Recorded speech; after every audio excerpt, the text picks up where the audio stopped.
거의 뭐 20년 가까이 정치인의 아내로 이렇게 내조를 하다가 국회로 들어가니 정말 국회가 중요하다, 정치가 중요하다는 걸 느꼈어요. 국회의원이 어떤 생각을 가지고 어떤 자세로 의정활동을 하느냐가 너무나 중요하고, 그래서 진짜 좋은 사람이 정치를 해야겠구나를 그전에도 느꼈지만 더 느꼈어요.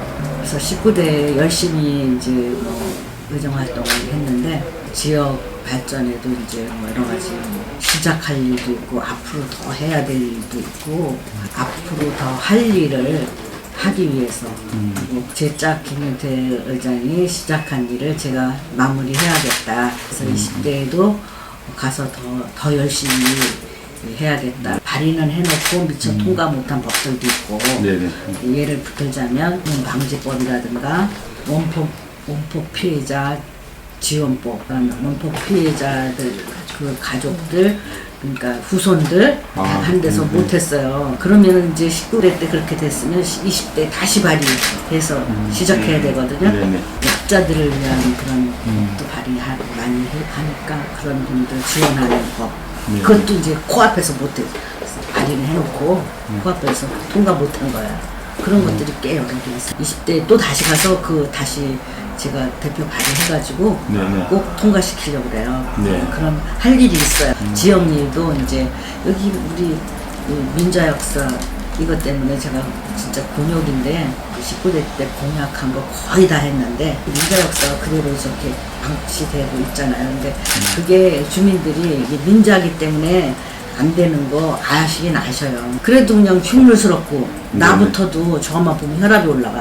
녹슬어가지고 눈물 질질 흐르고. 아니 나도 그런데 주민들이 오죽하겠어요. 이거 국회의원이 이런 거 해결 못하냐 이러시거든. 그것도 해결해야 돼.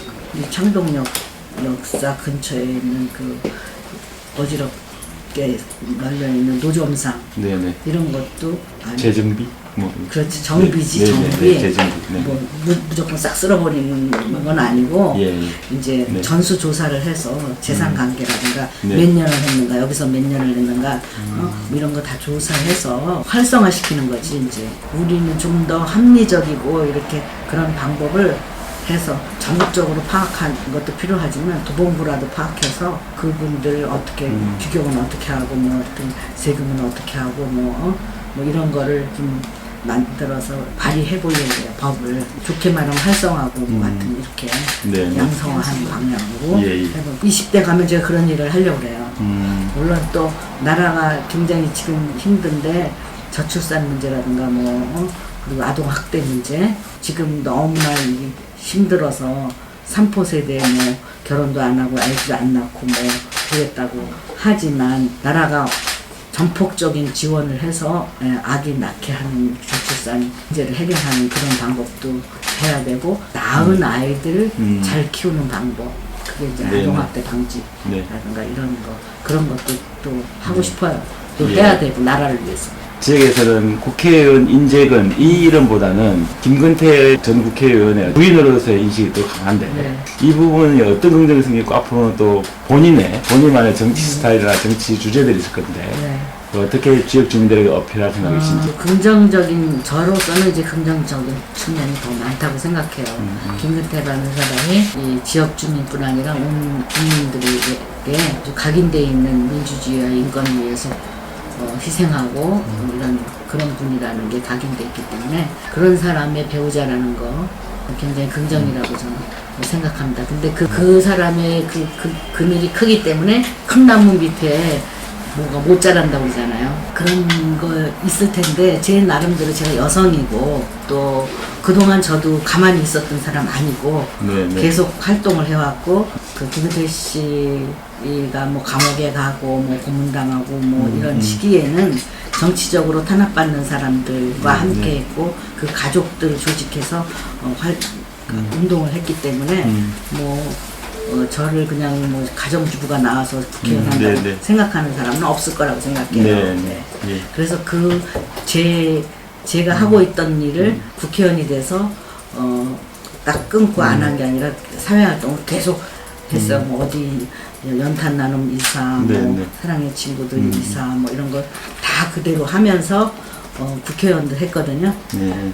그래서 자연스럽게 약자들의 관심 갖고 약자들의 인권을 보호하려는 그런 방향으로 이렇게 19대 활동도 했거든요. 네. 그래서 아마도 그렇게 인정해 주시지 않을까 그런 생각 들고요. 네. 지역 주민들께서는 김근태 의원은 좀 중앙 정치를 더 많이 했는데 네, 저는 지역을 좀 더 챙겼다는 네. 그런 평가 받지 않을까 그런 생각하는데 19대 의원이라 그러면 지역의 그 도봉구의 현안에 대해서는 어떤 의정 활동을 하셨는지. 블로그를 보니까 임적용 의원은 우리 지역을 왜 도대체 무슨 일을 했는가라는 자극적인 주제로 이렇게 동영상을 짧게 하셨더라고요. 네. 국회의원으로서 이거는 또 반드시 국회의원의 역할이다 이런 걸 잘 모르실 것 같아요. 그거는 저기 뭐 이게 뭐 그건 저 혼자 했다고 그러기는 어렵고 저희 당의 시장도 이제 박원순 시장이고 또 구청장도 이동진 부청장이고 시의원도 우리 구의원도 다 계시고 이게 협력해서 한 일이죠. 그런 것 중에 제일 큰 거는 여기 창동 신경제 중심지 그거는 뭐 거의 뭐 시장님의 역할이 크다고 생각하고요. 그 다음에 저기 동부간선도로 지하화한 거 그거는 뭐 우리 남편 때부터 그 하려고 굉장히 애를 쓴 거예요. 근데 중간에 돈이 너무 많이 들어서 막 1,000억이 넘고 짧은 구간인데 그 길 지화하는 게 그렇게 힘들더라고요. 돈이 많이 들더라고요. 그거 확정된 거. 물론 뭐 시장님이 시에서 돈이 거의 나오는 거니까 시장님이 큰 역할을 하셨긴 했지만 그 많은 돈을 도봉구에 투자하려는 마음을 먹은 건 제가 굉장히 좋아가지고 네. 창동 신경제 중심지 이거 좀 설명 좀 해주시죠. 이게 뭔가요? 그거는 여기 창동만 아니고 상계동도 들어가고 면허장소에서 굉장히 차량기지 설명 못해가지고 네네네. 그렇게 다 포함해서 거기를 그 신경제 중심지로 하는 거예요. 창동만 하는 건 아니고 네네네. 같이 하는 건데 아마 창동이 제일 먼저 하는 것 같아요. 아레나는 내년에 삽을 뜨니까. 네네. 네. 그래서 거기가 이제 뭐 그러려면 거기 이제 외국 손님들이 오면 머무를 곳도 있어야 되고 그러면 이제 호텔 같은 것도 생길 거고요. 네. 그래서 창동이 굉장히 그 발전할 거예요. 그래서 제가 주민들한테 얘기하는 건 다른 데로 이사 가지 말고 창동 아파트값 지금 이미 올랐거든요. 오르고 살기 좋게 되고 일자리도 많이 생기고 하니까 절대 다른 데로 이사 가시지 말라고 제가 그렇게 말씀드려요. 그럼 창동역과 차량기지 일대가 노원구와 같이 맞물리게 하는 이 일대를 신경제 중심지 이런 문화와 어떤 경제 이런 게 맞물리는 어떤 지역 그렇죠. 발전 구역으로 건설을 한다는 거죠. 서울시랑 같이. 그래서 이제 뭐 아레나 공연장 때문에 뭐 음향하는 사람들도 들어오고 그런 문화 그런 컨텐츠가 이제 다 몰린다는 거죠. 네. 그래서 일자리도 창출되고 그런다는 거죠. 19대 한 4년 동안 지역 의정 활동을 하시다 보면 도봉구에서 가장 긴급하고 주요하게 해결돼야 될 현안들이 좀 있을 것 같은데 이런 것들이 뭐가 이미 있는지. 좀 말씀드렸는데 네네. 제일 중요한 건 이거예요. 민자역사 해결하는 거. 근데 그 민자역사 해결하는 거 좀 아시죠? 그게 어떻게 되고 네. 시공사가 2번이나 부도 내고 한 2,000억 정도 빚 내고 다 고리차고 감옥에 간 거. 네, 시행사가 부도를 내죠. 네. 그래서 그 2,000억 넘는 그 빚을 안고 들어올 회사가 있어야지 돼요. 그게 엄청난 돈이잖아요. 뭐 100억 정도도 아니고 1,000단인데. 그러니까 그걸 안고 들어올 그 회사가 있냐. 그래서 지금 당장 하기는 참 어려운데 이제 우리 주민들은 너무 이제 오랫동안 흉물스럽게 있으니까 저거 뭐 어떻게 철거마당이라도 해달라고 그런 요구를 많이 하셔요. 해결되는 거는 이제 창동이 전체적으로 발전해서 승산이 있다. 그러면은 아마 시공사가 달라붙지 않을까 싶거든요. 그래서 하루아침에 되는 건 될 수가 없어요. 지금 서울시나 나라에서나 뭐 구에서 하는 일이라면 빨리 해결할 수 있는데 이게 민자라서 그러니까 또 그것도 분양받으려고 계약한 분들도 많아요. 그분들 재산의 손실 뭐 이런 거 그분들이 제일 괴롭죠. 그분들이 네. 아주 뭐 또 하나만 하면 괜찮은데 막 여러 개 한 사람도 있고 막 그래요. 네. 그럼 자기가 가지고 있던 노후를 위해서 하려고 그랬던 것이 지금 이렇게 차질이 생기니까 네. 진짜 아주 힘들어요. 그럼 네. 그것부터 빨리 해결해야 돼요. 그러면 이게 이후에 해결 방안은 이 아까 말씀드린 창동 신경제 중심지구 이게 풀리면서 같이. 수익성이 나올 때만이 해결될 수 있다고 보신다는 거죠? 그럴 때 이제 기업 네네. 어느 기업이 그 빚을 감당하면서 들어와야지 되는데 여기 코레일 지분이 있어요. 코레일 지분이 있어서 코레일 사장 바뀔 때마다 제가 제 방으로 불러다가 이걸 이거 해결해야 된다 뭐 하고 또 계약자들은 계약자대로 와서 하소연하고요. 굉장히 힘들었어요. 19대 하면서도 힘들었어요. 네. 앞으로도 이게 과제예요. 이걸 해결해야 돼요. 뭐 인생적 현안에서는 어떤 게 좀 이제 주로 첫 번째 2년은 외통위했어요. 네네네네. 하고 뭐 요즘 특히 이제 개성공단 이런 것 때문에 힘들었고 그런데 이제 지금 더 어렵게 됐죠. 그리고 후반에는 그때는 또 여성 가족위까지 같이 했어요. 겸임으로 했어요. 그래서 그 위안부 할머니들 생활 지원이라든가 이런 법 발의했고 그래서 그 나름대로 좀 제가 흐뭇한 일이었어요. 후반에는 이제 보건복지위원회를 했어요. 네. 그래서 이제 복지에 특별히 관심 갖고 활동을 했는데 우리 도봉구의 도봉구뿐 아니라 이제 이게 복지에 이렇게 그 촘촘한 그게 안 돼 있어요. 어제도 할머니가 이 앞쪽에 사는 할머니가 오셔서 하소연 앉아서 하소연 하시더라고요. 부부가 사시는데 아들 하나 있는데 아들 하나가 서울대 약대를 나와가지고 유학을 갔다 왔대요. 물론 비장학생으로 갔다 왔나 봐요. 근데 두 분만 있는데 너무 가난한 거야. 그 집도 이제 반지 지하인 것 같아요. 3,000명 얼마라고 그러시더라고. 근데 이 할아버지 이제 할머니는 예전에는 교사했어. 근데 이 할아버지가 여러 군데 아픈 거야. 지금 위도 잘라내고 뭐 지금은 간암에다가 뭐 하고 할머니는 또 폐렴기에서 천식으로 돌아가고 이제 그러니까 할머니는 일을 못 하시고 할아버지가 그나마 약을 드셔가면서 이제 일을 하시는데 학교 경비를 하셨는데 지금도 하고 계시는데 맨 처음에 70만 원을 받고 하셨대요. 근데 지금 104만 원 조금씩 올리고 그래서 104만 원을 받는데 뭐 그거를 무슨 그 노령연금 그건 또 안 받고 뭐 이걸 하는데 무슨 뭐 그 70만 원에서 104만 원 올라간 그거에 대해서 구청에서 있지 소급해서 있지 무슨 다시 배탄하라고 그거 가져오셨더라고. 아이고 나 진짜 어저께 울었어 내가 그래. 너무 속상해가지고. 그래서 그거 고지서랑 해서 당신이 냈는데 너무 억울해서 날 찾아온 거야. 집 있고 차 있고 뭐 다 그런 사람들도 막 건강보험 자식한테 올려놔서 한 푼도 안 내는 사람 있는가 하면 그렇게 가난한 아무것도 없는 사람한테는 건강보험료 받고 막 이런 거를 고쳐야지.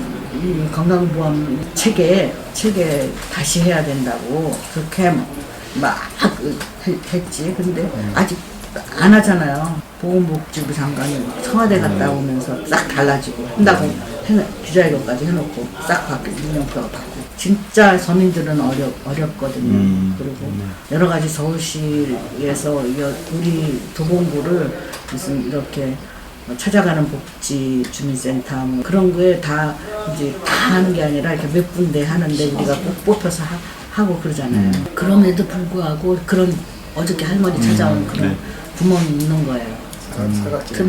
틈새 가정 그런 틈새 가정을 찾아서 정말 그 우울증을 또 한 분 할머니는 작년에 할아버지가 돌아가셨대는데 그 사이에 막 청소하고 그래가지고 돈을 악착같이 벌었대. 근데 지금 할아버지가 돌아가시고 나니까 그런 게 아무 의미가 없는 거야. 돈 있는 거보다도 그냥 눈물만 나온대. 근데 지금 그거 하고 다니셔. 이제 페이지 주스라 다니시는데 근데 70이 넘었어요. 70이 넘었는데도 은행이나 뭐 이런 데 가서 좀 청소하는 거 그런 일자리 다 해달래 나보고. 70도 넘었는데 네. 이런 것도 진짜 너무 딱한 일이지. 근데 노인 일자리 문제. 네. 노인 일자리 문제. 그런데 70이 넘었으니까 그런 걸 해주기가 힘들어. 근데 내가 보기에는 그 할머니는 돈이 없는 건 아니야.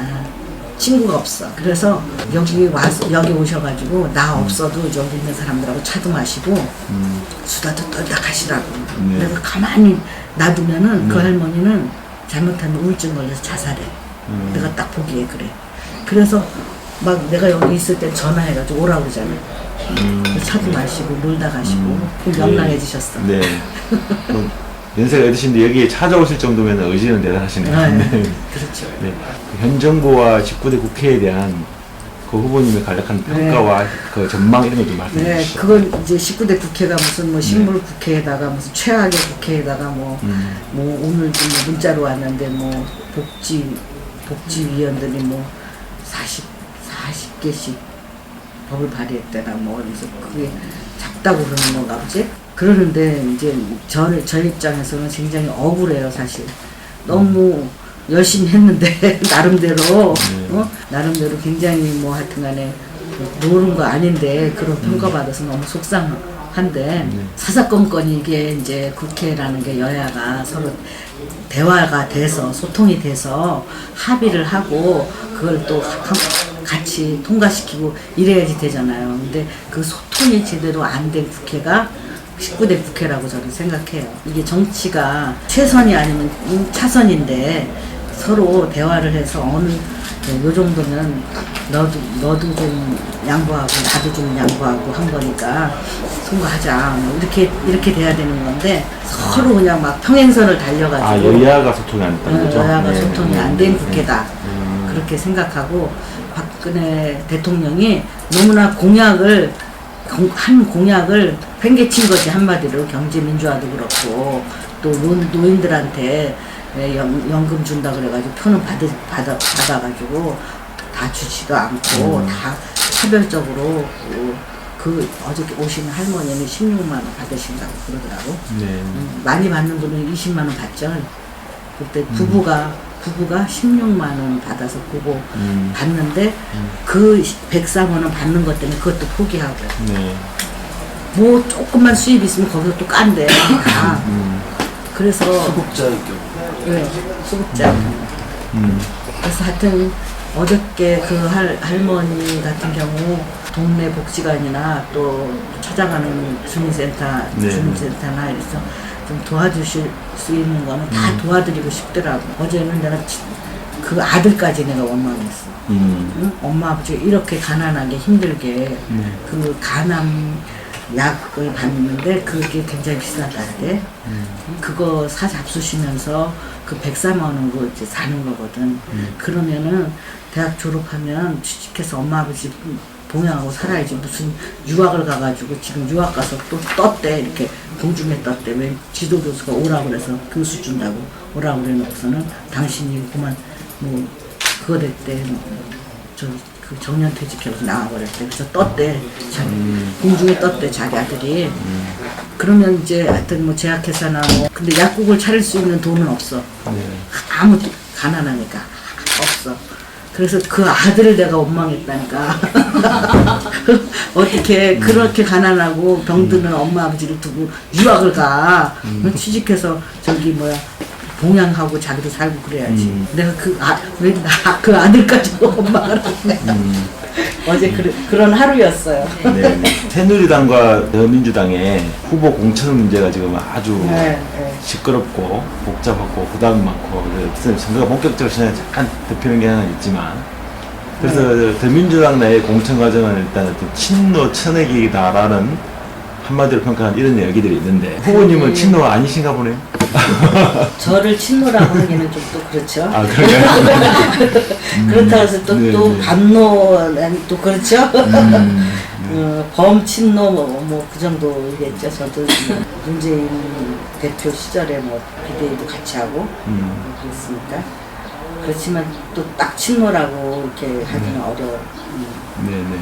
어렵죠. 근데 문재인 대표가 혁신위원회를 둬가지고 네. 그 공천 룰을 만들었는데 그게 굉장히 제가 보기에는 그걸 천편일률적으로 하는 거는 좀 문제가 있다는, 기계적으로 하는 거에 문제가 있다. 그런 그 기계적인 거에 이제 유인태 의원은 이제 그걸로 먼저 컷오프가 된 거예요. 근데 그게 보면 여러 가지 뭐 본회의 출석률, 상임위 출석률이라든가 법안 발의를 몇 건 했나, 그리고 중요한 거는 지역의 여론조사. 지역의 여론조사가 35점이니까 굉장히 크죠. 이런 거 다른 거는 막 5점도 안 되고 그래요. 지역 여론조사에서 얼만큼 이 지지를 받고 있느냐. 그런 것을 중요시했거든요. 이제 근데 이제 그런 데서 점수가 깎이지 않은, 유인태 의원은 출석도 잘하시거든. 출석도 잘하시는데 법안 발의를 딱 하나 했어. 그 사형 폐지. 근데 그것도 이제 법사에 계류돼서 통과되지도 않고.